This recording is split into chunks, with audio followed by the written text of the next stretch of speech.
The V8 Supercars head off on their warm-up lap. It is time to check the grid, and John Bow, just have a look at the time difference there, 0.44 of a second ahead of Ingle. Lowndes and Bright the second row, Tander and Scape the third row, and Radicic and Crompton the fourth.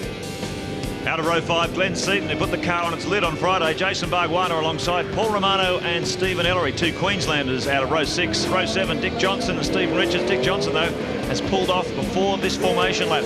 And 8 is Mark Larkham and Tony Longhurst, the 2 Fords. Stephen Richards celebrating his 27th birthday today, back in 17th, and top privateer Cameron McLean ahead of Rodney Forbes. So those 2 guys set for a good battle.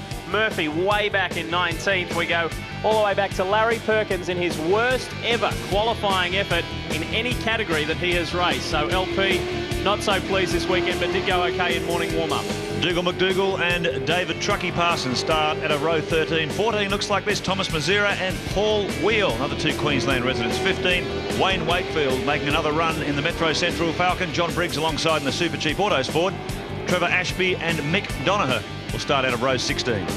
Back to Bob Thorne, Rod Nash, the 17th row, Smurden and Emmazides, Osborne and Craig Harris, Brisbane resident who purchased last year's Bathurst winning car from the Stone Brothers outfit. Phil Ward and Mike Conway, row 20.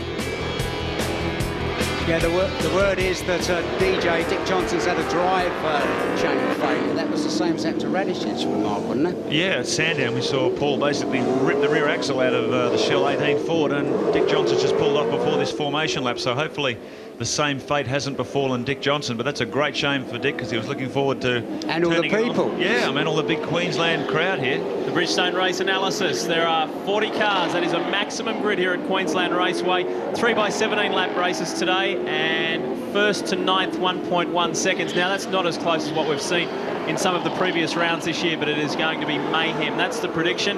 John Bow starting from pole position. He wasn't overly pleased about that where it is. He said, obviously, I'm starting from the dirty side of the track, and I've got 2 of the best guys, 2 of the best starters in the game. Russell Ingle right beside me and Craig Lowndes right behind me. So that'll be interesting when they hit turn 1. Russell won't be shy at the first corner, will he? Yeah, it should be quite explosive. Tell you what, the Fords have turned it around, though, in terms of statistics. The manufacturers' battle, pole positions. Ford has now taken 4 poles to Holden's 3. But in race results, it really has been a landslide to the Holdens. Very one-sided, but 5 of each in the top 10, so you couldn't ask for the equality factor to be any better than that. There's Rod Nash in the Auto Pro Commodore. I tell you what, today is all going to be about looking after your tyres. You see there, that first right-hander, that's a double right-hander. Virtually every corner on the circuit is a right-hander apart from 2. Look at the amazing crowd. And to look after the near side front tyre, that's the front left-hand tyre, is going to get such a cane. John Bow. And the left-hand rear too. The guys are saying that's one that really cops a load around here, so tyres could be a problem here today. There's Mark Larkham. That's one of the shots that we'll have from the in-car cameras today, thanks to Mitre 10. We're not too far away from the start in race 1 here at Queensland Raceway. Will John Bow build this into his first race win after getting his first pole of the 1999 series in the Cat Ford AU XR8? We're away, and Ingle has got away with a dynamic start. Ingle will hit the first turn ahead as the field swap down, and they sort themselves out. Now let's hope, fingers crossed, they get through here okay. Well, good clean start so far as they swing through turn. Oh, no, right in the middle there. Cameron McLean there, you see, on the yellow car, mayhem. They'll have to stop you. And Mark Noski's door came open there, his passenger side door. So look, on fire, Larry Perkins. Yeah, we've got a fire there. They've got to stop it. Cameron McConville's out in the desert on the other side. Look out for the red flags, because they're not going to clear that lot up by the time they come round. Oh, Larry. Oh, boy. That's the price you pay not qualifying up the grid. You get caught back in that pack and anything can happen. Perkins has paid a big price. Look at the damage on the Castrol Commodore. And there's Cameron McConville too in the Warwick Fabrics Commodore, and is stuck in the gravel trap. Well, we expected that there may be some hold-ups with cars going off the circuit, but never expected this in turn 1. I've got to say, they can forget the safety car. You know, it doesn't make any sense to put the safety car out. They're going to be better off to stop the race and clear that up properly, because the safety car is going to lead everybody through. The poor guys are picking up all the rubbish off the circuit, and It's a right old mess down there. Looking out the commentary box, have a good look down there. It looks terrible. We can see Lowndes and the others now weaving backwards and forwards across the track. There's Larry Perkins, gets out of the wreck, Castrol Commodore.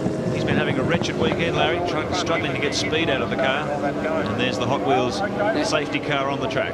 If we get a replay of this thing, you look at right at the back of it, the first one you see go round is, from this angle.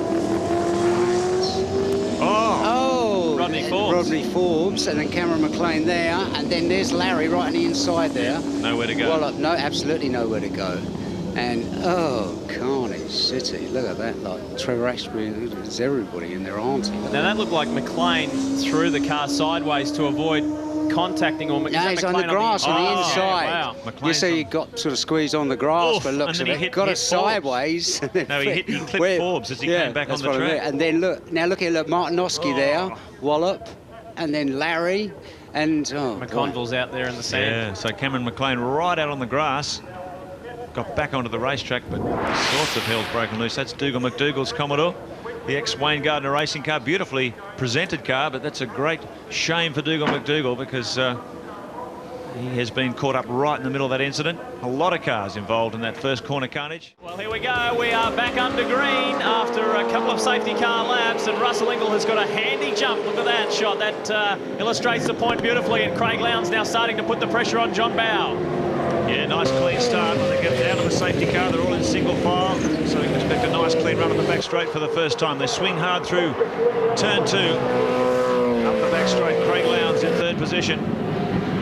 John Bowe, the sensation of qualifying, 0.44 of a second faster than his closest pursuer, Russell Ingall. Really floored everyone with that time. Look at Lowndes on the brakes. I tell you, it's all about the only place to pass. There really aren't any corners as such to pass. You know, you can't get around halfway around the corner. So it's on the inside, on the brakes on the inside, or as you're coming out of a corner, if somebody gets a bit of a bad run, you get a better run out of it and slipstream and just out of slipstream and past on the brakes. But it's not very easy to pass. Handy margin for Russell Ingall at the moment. A little displeased about being pushed out of the top 3 in the championship, so a win in race 1 here will help his cause, but it's only about a car length. Here's Lowndes all over the catboard of Bowe. Yeah, he looks like he's in a hurry to get past. Hopefully... Be clear and simple. Onboard camera looking out under the wing of John Bowe's Cat Racing Ford as he cops plenty of heat from Craig Lowndes in the opening laps all over the back of the XR8. Just in behind them, Jason Bright. Now keep an eye on the Pertec Ford because he was the fastest man in the warm-up this morning. A 1:10.31, a sensational time. He's hanging onto the back. He's just got a really good run out of watch Brighty, a really good run out of the right hand onto the straight, and not quite enough to get past, but a good run. More than that, Mark, too, about the Bright being quickest in the warm-up this morning. He's probably done more laps around Queensland Raceway than anyone. I was talking to Jim Stone this morning. He said they've done probably in excess of 200 laps around here. They did the Tiga test day on the Sunday, the following Monday, and they were here last Saturday, so they certainly know the new Queensland Raceway. There's Garth Tander in the Valvoline Cummins Commodore, sitting back in around about 6th position. Great circuit to see. We're sitting in the commentary box here. You can see every single corner. His cars going in every direction. A bit confusing sometimes, but great place to look. Yeah, it was interesting. The hot setup around this place seems to be to get the car down nice and low and set it up very stiff because the track's just billiard table flat and it's very, very smooth. So the attitude seems to be get the car set up really stiffly and drive it hard. John Bowe and Russell Ingall certainly got on top of the setups yesterday. Oh, running wide there. And Craig Lowndes is dialing the car in pretty well too. John Bowe the wheel up on the curve as he defends from the flying Mobile Holt Racing Team Commodore. We're just through. Mark Noski is out. That's obviously due to damage sustained in that first corner incident. Tremendously close up front though. Ingall, Bowe, Lowndes, and then Bright. Your top 4 are nice and close. There's your minor 10 lap count at top of screen. Skates a little further back, but these are your top 3. Get a good look at that. Now you watch how difficult it is to sort of get yourself in a position to pass. Now you watch here, Lowndes is getting a good run out of this. Just starts to pull away again, and you watch probably Lowndes will catch on the brakes here, but there's no room to get past on the inside there. John Bowe right on Russell Ingall now. This is great stuff early in race 1, and the pole sitter is proving that he's got the race pace, he's got the setup for the race as well. track so far. John Bow, a 1:11.13. That's the fastest race time so far. Indicated by the fact he's moving up behind Russell Ingall. We go on board looking up the front of the Cat 4 this time. Got all angles covered. The Be Clear and Simple on-board camera. As Russell Ingall now defends on the fastest man in qualifying. Ingall really thought he had his first Shell Series pole position yesterday. Absolutely dying moments. John Bow came flying through and put that scintillating lap in. Now he's really on fire here. Oh, look at Lowndes, he really in a hurry to get past. Plenty of pressure from Craig Lowndes. Well, something like the 5th time that Russell has had to accept second place, and the 2nd time this year. He said he was a little disappointed, but hey, starting from the front row wasn't too bad, and keep in mind that he was starting that nice clear position. Gave him the jump right from the word go, and he's been ahead of John Bow ever since that, who has handled the pressure from Lowndes quite well. A credit to the Cat 4 team, the Perth-based team. Kevin Otway, the principal sponsor, and the whole gang. Basically only really have one guy, and that's Phil Curtis, who's ex-DJR and ex-Longhurst, who's experienced. So they've done a great job in a short amount of time. Very difficult to pass, Mark, isn't it? When you have a good look at it, it's just really, you can make all the motions, but somebody only has to. I was watching Russell, he was just sort of nicely in the middle of the road going into turn 1, and that's the end of the story. Well, the interesting thing is we saw the Privateers Cup battle yesterday, and it was an absolute ripper race. The guys were overtaking each other all over the place the first few laps, so the opportunities, the track's certainly wide enough, and there's enough classic opportunities when you're coming down the end of a fast straight into a slow corner, so you'd think that'd be a situation where passing would be encouraged, but it doesn't seem to be happening in the opening laps. You come up behind a bloke like John Bow. I mean, John's got enough experience on board to put it right in the right place at the right time, or the wrong time as far as the geese that's trying to get past. So it's, oh yes, talking Radicic there. So he's on the way up, so too are the Wins twins, Greg Murphy and Stephen Richards. Richards is up into 10th position now, and Greg Murphy has come from 19th to 12th. So they're finding some better performance in the race here today at Queensland Raceway, and Radicic now moves up into 7th position. Well, a bit of a 3.9 second gap back to Radicic this battle. Ingall, Bow, Lowndes, Bright, Scaife, Tander. Tremendous battle. The lead as they come onto the straight once again. You look at the whole top 12 are lapping virtually identical, aren't they? Yeah. The slowest guy of the lot, the 12th guy, is sort of 0.4 of a second slower, so it's pretty close. So John Bow has dropped back a few car lengths now. Right up behind the back of the Castrol SLX car. Here we go. Oh, yes! Side. Yeah, nice one. Slips up there into 2nd position, so Bow back to 3rd. It's all bunched up. Bright is still hanging in there. 4th, he's got Scaife right on him, and Garth Tander not too far behind Mark Scaife. This is up through the central part of the circuit into turn 4. The halfway mark around this 3.1 kilometre circuit. We'll see if John Bow can hang in there and stay with Craig Lowndes, or whether Lowndes will take the fight up to Russell Ingall. There's Mark Scaife in the number 2 Mobil 1 HRT Commodore. Now 5th in the championship, and a great Sandown round win. It really didn't look like John Bow made a big fuss about trying to stop Lowndes to get past. So he, you know, if obviously Lowndes is going a lot quicker, we can see now in the next lap how much he pulls back on Russell Ingall. It's going to be interesting to see who can make the tyres hang together too, because that left rear tyre costs such a pounding around here. It's not only copping a lot of cornering load, but it also has to deliver power to the ground as well, so it gets a real caning. John Bow was worried. He said, well, there's no problem getting a lot of speed out of the car in one lap. You just stiffen it up and drive it really hard. But said to make the tyres hang together for 3 20-minute races is a whole different challenge. Well, that's what's going to be interesting when we come round to the 3rd race of the day, just to have a look and see who's been really conservative, you know. But it's not the nicest thing where you have to sort of pussyfoot it a bit, but at the end of the day, it's when it pays off. Now Bright appears to be catching John Bow. This is the speed line on board the Caterpillar Ford AU XR8. John Bow there, you can see speed, and watch when the brakes are applied.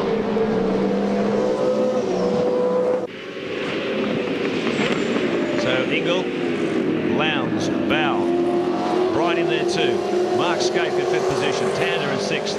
Yeah, Tander's right up Scaife's spot. That's your leading pack, and there's about Tander. Yes. And then there's about a 4.8 second gap back to Paul Radicic in 7th. Gone. So Tander up the inside of Scaife. So then you've got Fixed up by Radicic the previous lap. He goes back inside the Mobile Holden Racing Team car. Beautiful move, simple, inside, down into turn 1, and he's probably got about 3 or 4 car lengths on Scaife now. Definitely going quick as he's come up really, he pulled away from Barguana, and he's on the trot. Well, that definitely. last lap from Garth Tander was the quickest in this entire race at 11.00. Oh, up the inside, Jason Bryce. Said to watch him. It's all starting to happen now. Bright's made the move, Tander's made the move. So Tander, right look at that. So he's found some speed, a little over the halfway distance in this race. To go around. Bell's coming back on the attack as they come through. Oh, look at Tander trying to get up the inside now. Great scrap between the Valvoline driver. He ducks back just inside out of turn 5. Another opportunity as they come up toward turn 6, but I don't think he's quite close enough. This could be what John Bauer was talking about. He was concerned about this graining he's been getting on his tyres and making the car go the distance. Well, it looks like he might be struggling for a little bit of speed now. He's getting swamped. 1:12.10 for Bauer that time around. Ingle at 1:11.6, Lowndes at 1:11.7. So Bauer. Yeah, Tander passed. And Tander back on the inside. So great scrap here. And look at him, he's on the trot. Very Tander. quick Look through at this that. section of the very track. great. And this is so important. Get a good run out of this. That's the most important corner on the track, isn't it? It determines your terminal speed at the end of the longest straight. John doesn't look happy. This is hard work. Look how much Tander pulled away. Scaife looks like a glimpse of Scaife there. Did he get in? Yes, he did. So Scaife is past Bauer. So the order now is Ingle, Lowndes, back to Bright in 3rd, and Garth Tander in 4th, who is on the move. He is definitely the fastest car on the circuit at the moment. Mark Scaife has not only passed John Bauer, but has now gapped him by about 3 or 4 car lengths. I tell you, unfortunately for the Cat Ford, John Bauer is going backwards. I tell you, he's going very forward, very quickly. He's Radicic. He's lapping quicker, and he's catching. He's now catching John Bauer and the group in front. So 13 to 27 laps. Yeah, he's got enough time. Sole remaining Shell Helix Ford. Of course, Dick Johnson pulled out before the beginning of the race. So Radicic flying the flag for the Shell Ford team, as he did at Sandown with his first podium finish in the Shell Championship Series. But he admits himself he's got to get to qualify this car better. Yeah. With the top 14 or 15 cars coming by less than a second, he don't get in the leading 3 or 4 positions. You have to qualify very, very hard. Russell is running away. Russell Ingle's left out, what, 2 seconds on it now. Here comes Radicic attacking the inside. Well, John Bauer is really struggling for speed here. Everyone's going past him. So Radicic up the inside after that fantastic performance in qualifying from John Bauer. Well, John Bauer's doing the right thing. He's obviously got problems. You can see how much Radicic pulls away on acceleration. He's obviously got problems. He's not getting in anyone's way and just trying to nurse it home. Well, I wonder if he might have a brake problem too, because yesterday in... don't think so. Looking at the way on the infield, he catches on the braking. I don't think so. Well, this will be interesting here because Garth Tander, here he comes, right up on Jason Bright. This is down into the section leading onto the main straight. And this is where we've seen Tander make his previous 2 moves on Scaife and on Bauer. Now he'll tuck into the draft on the Pertec Ford. Watch Garth Tander in the Valvoline Cummins Commodore, the older VS. He won't have enough on Bright this time, though. Watching through here, and if he's... plenty of pressure. Oh, how about that? Up the inside. Nice. That was good stuff. Garth Tander, he is on fire. The 22-year-old West Australian driver, 1997 Australian Formula 4 champion. That great place to pass there. Yeah. I mean, that is not easy there at all. Well, it just shows how well that car's performing, Baz. He can place it anywhere he likes on the circuit. Oh, up the inside. Scaife having a look at Jason Bright after he saw Garth Tander attacking, so maybe Bright's running into some tyre problems. Word through from the Cat Ford pit is that, yes, it is.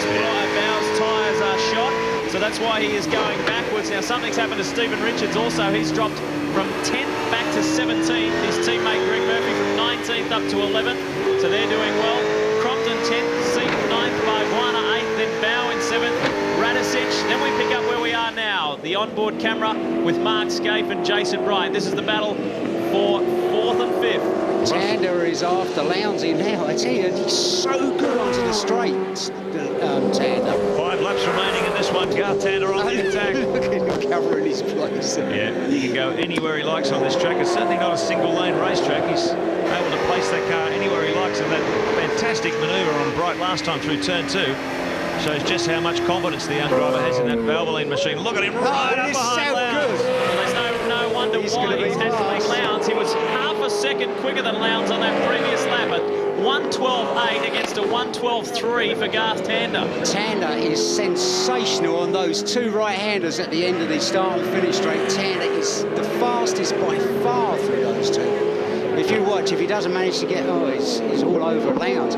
If he doesn't manage to get past, you watch him on the two right-handers at the end of the straight, especially the second part. He's totally amazing. Two podium finishes for the 22-year-old Garth Tander this year at Eastern Creek, and then we saw him on the podium at Hidden Valley as well. Ironically, this is an ex-Mobil Holden Racing Team car that Bargwanna drove last year, and Bargwanna beat Lowndes at Calder Park in this car. So just imagine Lowndes saying they should have put that thing in the crusher. Right, now get a load of this. Watch on these two right-handers at the end. If he doesn't get him before, it's got him. Side by side as they come across the start-finish line, building up to 230 kilometres an hour as they brake hard for turn one. And Tander, an absolute sensation. From 5th up into 2nd. Look how quick he is. Look how much he's put it out on Lowndes. Well, it's not very often you see Craig Lowndes having to defend from someone coming faster from behind him. Well, you've just seen it. History of the making, the V8s on Queensland Raceway, and gee, don't see that happening. Craig Lowndes, he'll be pretty astonished as the Valvoline Commodore Garth Tander disappears off into the distance, braking hard at the end of the back straight, turn 3. So Tander is on fire. And keeping in mind that with no history of this circuit, that the quickest guy in this race has set the existing lap record, and that is, of course, the Valvoline Cummins driver in Garth Tander, a 1:11.00. I don't think he can possibly catch Russell. Russell now is nearly 4 seconds in front, so he's got a clear road in front of him. Well, having said that, he's just about to catch a back marker, but good drive from Engel. I mean, he just did a runner, didn't he? Yeah, got the jump and got himself ahead of Bow. I think he would have got past Bow anyway after John ran into those extreme tyre problems. Russell just checking something. He clicks over lap 18 of 20, winding down. Tell you what, starts to come through some of the back markers. Another man on the move is Paul Radicic. He's just taken Jason Brighton that previous lap, so Radicic in the shell forward, moving up for a much better starting position in Heat 2. Now, apparently, word through from the Gary Rogers pit is that Gary Rogers himself is just overwhelmed because Tander isn't on new rubber yet. So they still have that to come for races 2 and 3. So wait and see what Garth Tander does later today. Russell Engel, 3.1 seconds, the gap over Garth Tander. So Tander is closing the gap at 1:12.61 for the Valvoline driver. He's escaping behind Jason Bright. Helix replay. Keeping her on the inside. Yes, good run out of that. See, just a slightly better run, and it just gives you that better run down the straight. Well, Paul Radicic flying the flag, not only for going the down to brakes now. Ford drivers, but for the local drivers as well. That last lap around, Radicic is up into 5th. Bright is now back into 6th position. Well, Bright might be struggling with the same problem that John Bow is with 2 laps remaining. They're frying their tyres up on this track. It's pretty hard work, particularly on that left rear tyre. If you don't have the setup right, you can really monster this rubber in a very short period of time. Looks like Bright is struggling like John Bow. Top 10 at the moment: Engel, Tander, Lowndes, Scaife, Radicic. Bright is 6th. Bargwanna, a good drive for 7th. Crompton 8th. Murphy 9th. So he's moved up ahead of Bow now, who's in 10th position. Mark Larkham 11th, and John Faulkner is in 12th. Interesting watching Craig Lowndes coming onto the back straight through turn 2 there. He had look, he's got a lot of oversteer in the car. The rear of the car's coming out under power. Oh yeah, way. It's costing him a lot of time. So maybe they haven't got the setup just right on the Mobil 1 Commodore. The boys are going to be working pretty hard on changing a few things in the brake, I'm sure, because I think a lot of people have been surprised how tough this track is on the rubber. I tell you what I am surprised at, that Radicic's car is, I would have thought it would have been a lot quicker. The HRT car is just smoking down the back straight. 1:12.9 for our race leader, Russell Engel. Garth Tander, a 1:13 that time around, so they're pretty close in performance, 3.3 seconds. So I think Russell Engel will have broken the back of this challenge. There's Garth Tander, a sensation this race. Word from the pits from Gary Rogers, he's still on second-hand tyres, so there's been a lot more speed to come. And we're on our way home. I don't know why he'd start a guy on second-hand tyres. We'll find that out during the break. Thomas Mazira in the Dentatron VT Commodore, and Mike Conway there in the Falcon. And Russell Engel has begun his final lap in this race that had a pretty free frantic beginning. But since then, settled down nicely, and we've seen Garth Tander, this guy's teammate, Jason Bargwanna in the Valvoline Cummins Commodore, the VT, his teammate Tander in the older VS model. And, well, if you were Gary Rogers, you wouldn't be in any hurry to get rid of the VS, would you? Well, the way it's performing. Yeah, it's been a pretty tough job for Jason this year because he's had to take a back seat to his teammate because the VS is a proven product, whereas Jason's going out trying to develop the team's first in-house race car. So it's been a tough season for Barg so far. Here we go, the Castrol SLX Commodore of Russell Ingall. He picked up 2 wins in Darwin. This will be his 3rd win in the Shell Championship Series of the year. Well done, Russell Ingall. He takes the opening race in Queensland and wins the very first V8 supercar race on this circuit. So he will be the first man in the history books. Does he look pleased about that? Oh, yeah. just a tad. Just like Darwin. So some very memorable moments in his career.